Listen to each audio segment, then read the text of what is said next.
Hello students, मेरा नाम है राबे काजी। मैं अपने YouTube channel mathematics in easy way पर आपका हार्दिक स्वागत करता हूं। स्टूडेंट्स, जैसा कि हमने आपसे कहा था कि हम क्लास 6, क्लास 7 और क्लास 8 के लिए मैथ स्टार्ट कर रहे हैं, तो हम क्लास 6 और 7 के लिए 2 वीडियोस अपलोड कर चुके हैं। अब हम क्लास 8 के लिए स्टार्ट कर रहे हैं। आज हमारा चैप्टर 1 है और चैप्टर 1 का नाम है वर्ग और वर्गमूल। इस चैप्टर के अंदर हम वर्ग के बारे में पढ़ेंगे और वर्गमूल के बारे में पढ़ेंगे कि वर्ग क्या है और वर्गमूल क्या है। सबसे पहले हम वर्ग के बारे में जान लेते हैं कि वर्ग क्या है। वर्ग क्या है और वर्ग को इंग्लिश में स्क्वायर कहते हैं।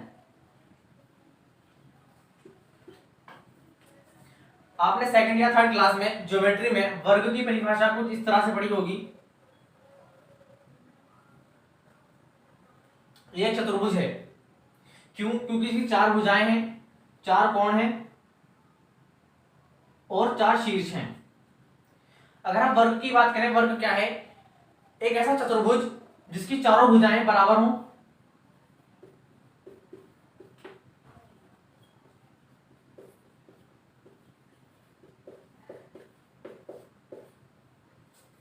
एक ऐसा चतुर्भुज जिसकी चारों भुजाएं बराबर हों, वो वर्ग कहलाता है। चारों भुजाएं कैसी हो? बराबर। जैसे मान लीजिए ये 3 सेंटीमीटर की है तो ये भी 3 सेंटीमीटर की हो, ये भुजा भी 3 सेंटीमीटर की हो और ये भुजा भी 3 सेंटीमीटर की होनी चाहिए। चारों भुजाओं की माप बराबर हो तो वो वर्ग होगा, अन्यथा वर्ग नहीं होगा। अगर हम दूसरी परिभाषा की बात करें तो जो वर्ग है, जो वर्ग की भुजाएं हैं, वर्ग की भुजाओं के बीच का जो झुकाव है, वर्ग की भुजाओं के बीच का झुकाव ये रहा, और इस झुकाव को हम क्या कहते हैं? कोण।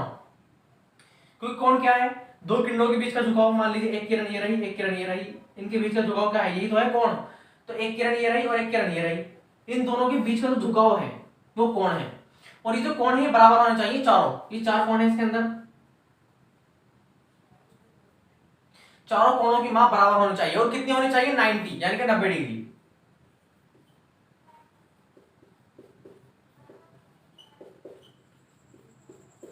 चारों कोण 90 डिग्री के हों, ये भी, ये भी, ये भी और ये भी। तो इस प्रकार क्या करती कि जिसकी चारों भुजाएं बराबर हों और उनके जो बीच का कोण है वो 90 डिग्री का हो, चारों कोण 90 डिग्री के हों, इस तरह क्या करती? कहलाती है वर्ग, अंग्रेजी में स्क्वायर। हमने पहले ये परिभाषा पढ़ी थी वर्ग की, और इस तरह की शेप हमने पढ़ा था वर्ग, जब हमने आयत और वर्ग दोनों पढ़े थे। ये रही आयत, ये आमने सामने की भुजाएं जिसकी बराबर है वो आयत हो, और जिसकी चारों भुजाएं बराबर हो वो वर्ग होता है। ये हमने पहले पढ़ा था ज्योमेट्री में। अब हम वर्ग की परिभाषा कुछ और पढ़ेंगे, वर्ग को आगे लेवल पर पढ़ेंगे। सबसे पहले वर्ग की परिभाषा पढ़ लेते हैं क्या है। किसी संख्या को उसी संख्या से गुणा करने पर, मान लीजिए आपके पास कोई संख्या है, मान लीजिए 5 है, 6 है, 7 है, 8, कुछ भी आप अपने माइंड में चूज कर लीजिए। किसी संख्या को उसी संख्या से गुणा करने पर, अगर मैं आपसे कहूं 5, अगर आप इसी संख्या को इसी संख्या से गुणा कर दें, गुणा कर दी, किसी संख्या को उसी संख्या से गुणा करने पर प्राप्त गुणनफल, गुणा करी, गुणनफल कितना आया? 5 पंजे 25। दो संख्याओं की गुणा करने पर जो उत्तर आता है, हमने दो संख्याएं ली, इनकी गुणा कर दी और जो उत्तर आया वही है गुणनफल।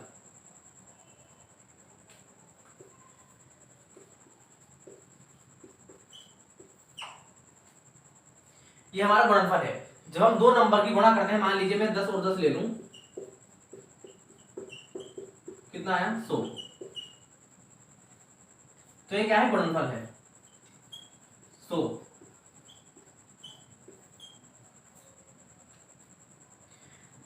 किसी संख्या को उसी संख्या से गुणा करने पर, कोई संख्या ली मैंने, उसी से उसकी गुणा कर दी, जैसे यहां किया, कोई संख्या ली उसी से उसकी गुणा कर दी, गुणा करने पर जो प्राप्त गुणनफल है उसी को हम वर्ग कहते हैं। हमें गुणनफल क्या प्राप्त हुआ? अगर मैंने 10 की गुणा 10 में की तो मुझे क्या गुणनफल प्राप्त हुआ? 100। ये गुणनफल प्राप्त हुआ। तो 100 क्या है? वर्ग है। पर किसका वर्ग है? 10 का वर्ग है, क्योंकि हमने संख्या कौन सी ली? 10 ली। इसलिए जब हमने 10 संख्या ली, मतलब 10 संख्या का मतलब हमने जो संख्या है वो 10 ली, संख्या का नाम क्या है? 10। हमने 10 की गुणा 10 में की तो हमें 100 मिला, इसलिए 100 क्या है? 10 का वर्ग है।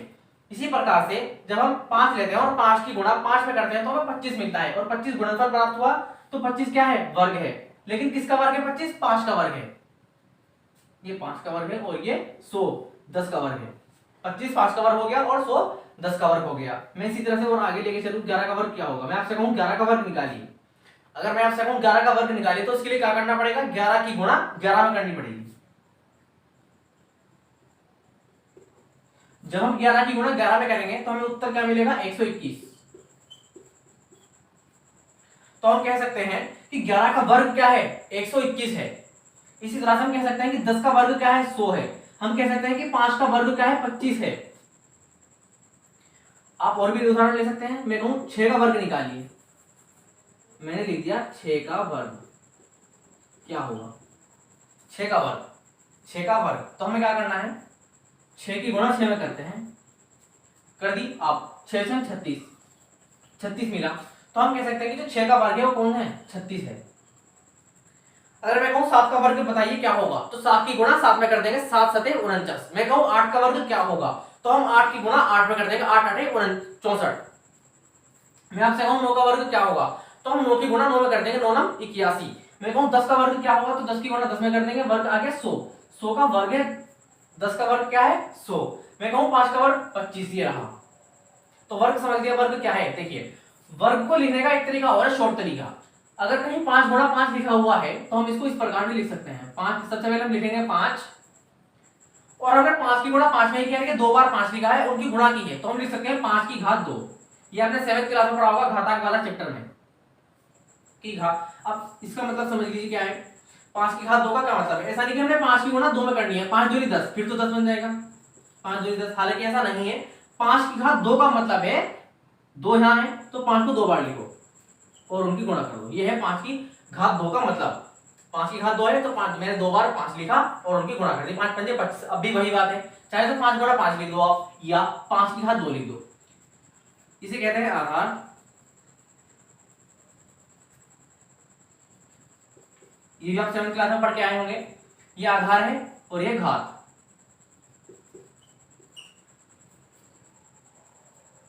अब हम किसी भी संख्या का वर्ग निकालने के लिए बार बार गुणा नहीं करेंगे, बस घात लिख दिया करेंगे 2।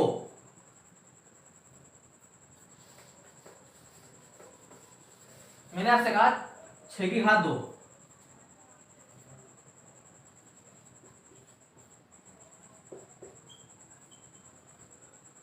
छह की घात 2, 6 की घात 2 का मतलब है 6 लिखो और उसके ऊपर छोटा सा 2 लिख दो। ये हमने छोटा सा 2 लिखा। इसको हम पढ़ा किस तरह से पढ़ना है इसको 6 की घात 2।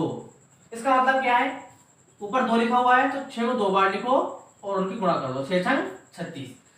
जब हमने 6 की घात 2 लगा दी, जिस किसी के ऊपर भी आपको घात 2 मिले तो समझ लीजिए कि उसका वर्ग हो चुका, क्योंकि 2 बार गुणा करने का मतलब ही वर्ग है।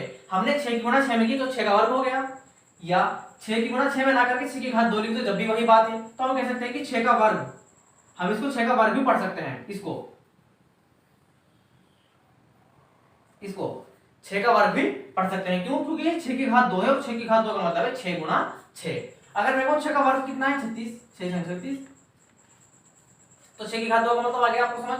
अगर मैं कहूं इस टर्म के अंदर आधार कौन है, इस टर्म के अंदर आधार 6 है और घात 2 है।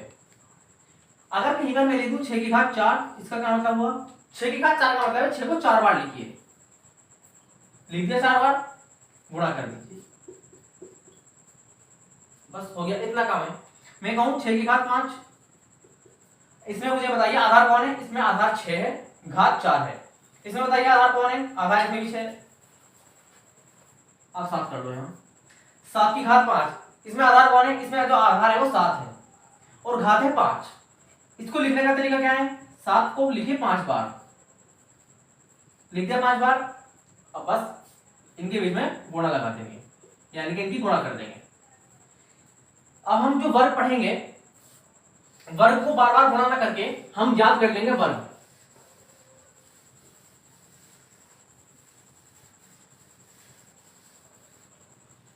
आप चाहें तो इसके वर्ग के कुछ देखिए, मैंने एग्जांपल भी लिखे हुए हैं। जैसे 2 की घात 2 का मतलब है 4, 2 दूनी 4, 2 गुणा 2 का हम 2 की घात 2 भी लिख सकते हैं। इसका 2 की घात 2 का क्या मतलब है कि 2 को 2 बार लिखना है और उनकी गुणा करनी है। तो 2 का वर्ग हो गया, 2 का वर्ग 4, 2 दूनी 4। 3 का वर्ग करा, उदाहरण ले रहे हैं वर्ग के। 9 वर्ग है, किसका वर्ग है 9, 3 का वर्ग है। क्यों, क्योंकि हमने 3 की गुणा 3 में की, और जब हमने 3 की गुणा 3 में की तो हम 3 गुणा 3 को 3 की घात 2 भी लिख सकते हैं, क्योंकि 2 बार लिखा हुआ है 3 और उनके बीच में गुणा है। तो इसका मतलब ये भी है 3 की घात 2। 3 की घात 2 का क्या मतलब है कि 3 को 2 बार लिखो और उनकी गुणा कर दो, तो 9 बन गया। इसी तरह से मैं कहूँ 4 का वर्ग, तो 4 के ऊपर मैं आपसे मैं कहूँ किसी का भी वर्ग, कोई भी बड़ी से बड़ी संख्या ले लें आप, मैं कहूँ 100 का वर्ग, तो आपको कुछ नहीं करना, बस 100 लिखना है और उसके ऊपर घात 2 लगा देनी है। यह 100, इसको पढ़ने का तरीका 100 की घात 2 भी है, वो भी सही है जो हमने अभी समझा है 100 की घात 2, लेकिन हम इसको दूसरे तरीके से भी पढ़ सकते हैं, किस प्रकार से, 100 का वर्ग। क्यों कह रहा है 100 का वर्ग? अगर मैं घात 3 लगा दूं, आप पढ़ देंगे 100 का वर्ग नहीं, अब पढ़ेगा 100 का घन, घन पढ़ेंगे अगले चैप्टर में। चलो 4 लगा लो या 5। अब क्या है, अब केवल और केवल इसको पढ़ने का तरीका है 100 की घात 5, अब ना कि 100 का वर्ग या 100 का घन, नहीं 100 की घात 5। अब क्या है, 100 की घात 2, 100 की घात 2 भी है, लेकिन साथ में क्या है, 100 का वर्ग भी है। और अगर मैं कहूं 100 का वर्ग मुझे फाइंड आउट करो, यानी कि 100 का वर्ग ज्ञात करो, क्या है, तो 100 गुणा 100 10,000।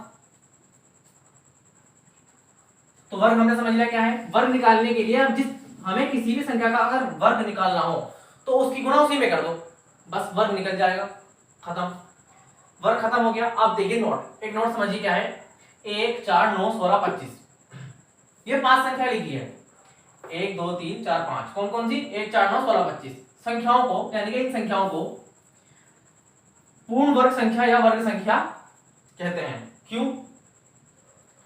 सबसे पहले ये शब्द मैंने लिखा है पूर्ण वर्ग संख्या या वर्ग संख्या, इन दोनों का एक ही मतलब है, इसे समझ लो क्या है, पूर्ण वर्ग संख्या। पूर्ण का मतलब है पूरा, यहाँ पूर्ण का मतलब पूर्ण संख्या नहीं है जो आपने 7th क्लास में पढ़ी है, पूर्ण संख्या है, प्राकृतिक संख्या है। अगर आपने जो 7th क्लास वाली पूर्ण संख्याएं या प्राकृतिक संख्या या इंटीजर्स यानी कि पूर्णांकों के बारे में आप नहीं जानते हैं, तो 7th क्लास का जो लेक्चर 1 है मेरा चैनल खोल के आप वहां से पढ़ सकते हैं। वैसे मैं उस वीडियो का लिंक डिस्क्रिप्शन में दे दूंगा, आप वहां से जाकर भी पढ़ सकते हैं।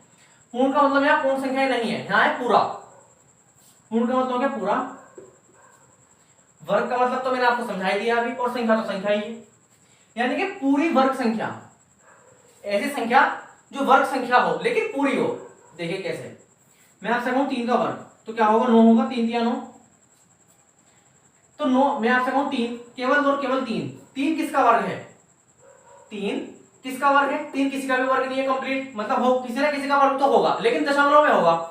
मैं कहूं 9 किसका वर्ग है, आप कह देंगे 9 3 का वर्ग है। क्यों? क्योंकि 3 की गुणा 3 में करते हैं, हमें 9 मिला, तो हम कह सकते हैं कि 9 3 का वर्ग है। और 9 पूर्ण वर्ग संख्या भी है। क्यों है पूर्ण वर्ग संख्या? क्योंकि 2 पूर्ण संख्याएं, पूर्ण का मतलब पूरी, मैंने आपसे कहा पूरी पूरी संख्याएं, हमने 2 पूरी पूरी संख्याएं ली और उनकी गुणा की तो हमें एक वर्ग मिल गया 9। किसका वर्ग मिला? 9 3 का। भले ही 9 जो है वो 3 का वर्ग है, लेकिन जो 9 वर्ग हमें प्राप्त हुआ वो 2 किन संख्याओं से प्राप्त हुआ, पूरी संख्याओं से प्राप्त हुआ। पूरी से मतलब ये 3 पूरी है। अगर मैं कहूं 3.1 क्या है, पूरी संख्या है? नहीं, 3 तो पूरा है, लेकिन इसमें 0.1 जुड़ गया, 0.1 पूरा नहीं है। अगर मैं 3 में 1 जोड़ दूं अब पूरी है, ये 4 पूरा है। जितनी भी प्राकृतिक संख्या है वो सब पूरी संख्याएं होती हैं। अगर आपने प्राकृतिक संख्या नहीं पढ़ी है तो मैंने आपसे अभी कहा है वो जरूर आप जाकर समझ लीजिए। पूरी संख्याएं वो मैंने सब डिटेल में समझाया था उसमें 7th क्लास के लेक्चर 1 में या लेक्चर 2 में भी। देखिए अब अगर सबसे पहले आप ये समझ लीजिए, अगर कहीं 3 पॉइंटों में कोई संख्या है, अगर दशमलव में कोई संख्या है तो पूरी संख्या नहीं है, उसे आप पूरी संख्या कह ही नहीं सकते क्योंकि वो आधी जुड़ी हुई है। मान लीजिए 13.5 है, इसे काटेंगे 3.5, 3.50 जीरो भी लगा सकते हैं चाहे तो। इसका मतलब है अगर आपको 3 रुपए 50 पैसे, अगर आपको 3 रुपए 50 पैसे लिखने हो तो किस प्रकार लिखेंगे? एक तरीका तो ये कि लिख दो 3, भाई शब्दों में लिख दो, तेरे बड़ी मतलब 3 है 3, इस तरह से 3 रुपए 50 पैसे। अगर मैथमेटिक्स की लैंग्वेज में कहूं 3 रुपए 50 पैसे लिखो तो उसका यही तरीका है। आपने 3rd क्लास में पढ़ा होगा या 4th क्लास में जरूर पढ़ा होगा। इसका मतलब क्या है, 3 तो पूरे और 50 पैसे का क्या मतलब है, आधे, यानी कि आधा रुपया। 50 पैसे को आधा रुपया तो कहेंगे, तो ये क्या है 3 रुपए 50 पैसे। क्या 3 रुपए 50 पैसे पूरे हैं? नहीं, या तो 3 रुपए पूरे होंगे या 4 रुपए होने चाहिए पूरे, क्योंकि 3 रुपए तो आपके पास पूरे हैं, 50 पैसे आधे और हो गए तो आधा तो पूरा नहीं, आधा तो आधा ही है, आधा तो पूरा होगा ही नहीं। इसलिए जो दशमलव वाली संख्याएं हैं, पॉइंट वाली संख्याएं, वे कभी पूरी नहीं होती हैं, उन्हें अभी पूर्ण संख्याएं नहीं कह सकते हम। तो अपने टॉपिक पर आइए, पूरी ऐसी संख्या, ऐसी वर्ग संख्या, यानी कि उस संख्या को हम पूर्ण वर्ग संख्या कहेंगे जो किसी ना किसी का वर्ग जरूर होगी। हम उस संख्या को पूर्ण वर्ग संख्या कहेंगे जो किसी ना किसी संख्या का वर्ग जरूर होगी, पर पॉइंटों में ना हो। जैसे 9 3 का वर्ग है, लेकिन शर्त यह है कि 3 पॉइंटों में ना हो, 3 पूरा ही हो बस, 3 गुणा 3। मैं कहूं 16 किसका वर्ग है? 4 का वर्ग है। क्यों है 4 का वर्ग? क्योंकि 4 की गुणा 4 में करने पर 16 आता है, और 4 क्या है? एक पूरी संख्या है, 4 तो पूरी संख्या है, इसलिए 16 क्या है? एक पूर्ण वर्ग। कहा जो दशमलव वाली संख्याएं होती हैं पूरी संख्याएं नहीं होती हैं। जैसे मान लीजिए आप 25.4 ले लो, 25.40 25.40 ये किसी ना देखिए, प्रत्येक संख्या किसी ना किसी का वर्ग है, चाहे कोई संख्या दशमलव में हो या कोई संख्या दशमलव में ना हो, वो किसी ना किसी संख्या का वर्ग जरूर होगी। जैसे 9 जो है वो 3 का वर्ग है, 16 4 का वर्ग है, 25 5 का वर्ग है, 25.2 ये भी किसी का वर्ग है, लेकिन वो किसी दशमलव वाले का ही वर्ग होगी। जिस तरह से 25 के साथ कोई दशमलव नहीं है, 25 विदाउट दशमलव है, 25 में हालांकि दशमलव है पर वो यहाँ है 0 इसकी कोई वैल्यू नहीं है। 25 बिना दशमलव के है, तो जो इसके वर्ग हैं, यानी कि जिनसे मिलके 25 बना है वे भी बिना दशमलव के होंगे। 5 गुना 5 बिना दशमलव का है, तो इसलिए हम कह सकते हैं कि 25 एक पूर्ण वर्ग संख्या है। लेकिन अगर मैं आपसे कहूं 25.40, देखिए 25.40 भी किन दो कोई ना कोई दो संख्याएं तो ऐसी जरूर होंगी जिनकी हमने गुणा की होगी और हमें 25.40 मिला होगा। जिस तरह से 25 हमें कैसे मिला, 5 गुना 5 से। इसी तरह से कोई ना कोई दो संख्या यहाँ भी जरूर आएंगी जिनकी हम गुणा करेंगे और हमें 25.40 मिलेगा, होंगी बिल्कुल होंगी। लेकिन जो दो संख्याएं होंगी ना यहाँ जिनकी हम गुणा करके 25.40 को प्राप्त करेंगे वे दशमलव में होंगी, और जब वे दशमलव में होंगी तो उत्तर में हमें दशमलव में मिला। और मैंने आपसे क्या कहा, दशमलव वाली संख्याएं पूर्ण संख्याएं होती नहीं है। तो और वो क्या कह रहा है कि इन संख्याओं को पूर्ण वर्ग संख्या या वर्ग संख्या कहते हैं। मैंने आपको इसका रीजन बताया कि पूर्ण वर्ग संख्या कहते क्यों है, क्योंकि ये पूरी है और जिन दो चीजों से मिलकर बनी है, जैसे 25 5 5 से मिलकर बना है, 36 6 6 से मिलकर बना है, 49 7 7 से मिलकर बना है, तो ये भी पूरी ही है। इसीलिए 1 4 9 16 25 इसमें और भी संख्याएं आप लिख सकते हैं, मैंने लिखी नहीं। देखिए 25 के बाद 36 आप लिख सकते हैं, 49 लिख सकते हैं, 64 लिख सकते हैं, 81 लिख सकते हैं, 100 लिख सकते हैं, आप इसमें 121 लिख सकते हैं, 144 लिख सकते हैं, 169 लिख सकते हैं, आप इसमें 400 भी लिख सकते हैं, क्योंकि 400 क्या है 20 गुणा 20, 100 क्या है 10 गुणा 10, 10 गुणा 10। जब हमने 10 की गुणा 10 में की तो हमें 100 मिला, जब हम 9 की गुणा 9 में करेंगे तो 81 मिलेगा, जब हम 11 की गुणा 11 में करेंगे तो हमें 121 मिलेगा, जब हम 12 की गुणा 12 में करेंगे तो 144 मिलेगा, जब हम 13 की गुणा 13 में करेंगे तो 169 यानी 169 हमें मिलेगा। तो जितनी भी संख्याएं हमें मिल रही हैं पूरे तरीके से, मतलब जो संख्याएं विदाउट दशमलव हैं, जिनमें दशमलव नहीं आ रहा है, वे सब संख्याएं पूर्ण वर्ग संख्याएं होंगी। वे सब संख्याएं क्या होंगी, पूर्ण वर्ग संख्याएं होंगी। तो पूर्ण वर्ग संख्याएं हमने समझ ली, हमने वर्ग भी समझ लिया। वर्ग क्या है, अगर किसी संख्या का वर्ग निकालना हो, वर्ग करना हो, तो हम क्या करेंगे, उस संख्या को, जो आपके पास संख्या आपको दी गई है, उसी संख्या को उसी संख्या में गुणा कर देंगे, और गुणा करने के बाद जो गुणनफल हमें मिलेगा, उसी गुणनफल को क्या कहेंगे, उसका वर्ग कहेंगे। वर्ग के बारे में और पूर्ण वर्ग संख्याओं के बारे में कल हम जांच करना सीखेंगे कि कौन सी संख्याएं पूर्ण वर्ग हैं या नहीं है। कल हम ये सीखेंगे एक विधि के द्वारा कि किसी भी संख्या को हम कैसे पता करें कि वो पूर्ण वर्ग संख्या है या नहीं है। जैसे मैंने आपसे कहा कि जो 16 है वो पूर्ण वर्ग संख्या है, तो हम कैसे पता करें, कैसे इसकी जांच करें कि 16 सच में एक पूर्ण वर्ग संख्या है या नहीं है। जब मैं आपको 81 कोई भी बड़ी से बड़ी संख्या दूं और आपसे कहूं कि इसका पता करके बताएं कि एक पूर्ण वर्ग है या नहीं है, तो कल हम वो सीखेंगे कि किस प्रकार से हम पता कर सकते हैं कि कोई भी संख्या किस प्रकार से पूर्ण वर्ग संख्या होगी या नहीं होगी। देखिए स्टूडेंट्स, प्राकृतिक संख्याएं, पूर्ण संख्याएं और पूर्णांक, ये तीन संख्याएं होती है, तीन तरह की। इनको आपके लिए जानना बहुत जरूरी है। 7th क्लास का लेक्चर 1 और लेक्चर 2 है, वो कंप्लीट आप देखिए। इसका जो लिंक है वो मैं डिस्क्रिप्शन में दे दूंगा, आप वहां जाकर जरूर देखिए। तो मिलते हैं नेक्स्ट वीडियो में, तब तक के लिए टेक केयर, गुड बाय।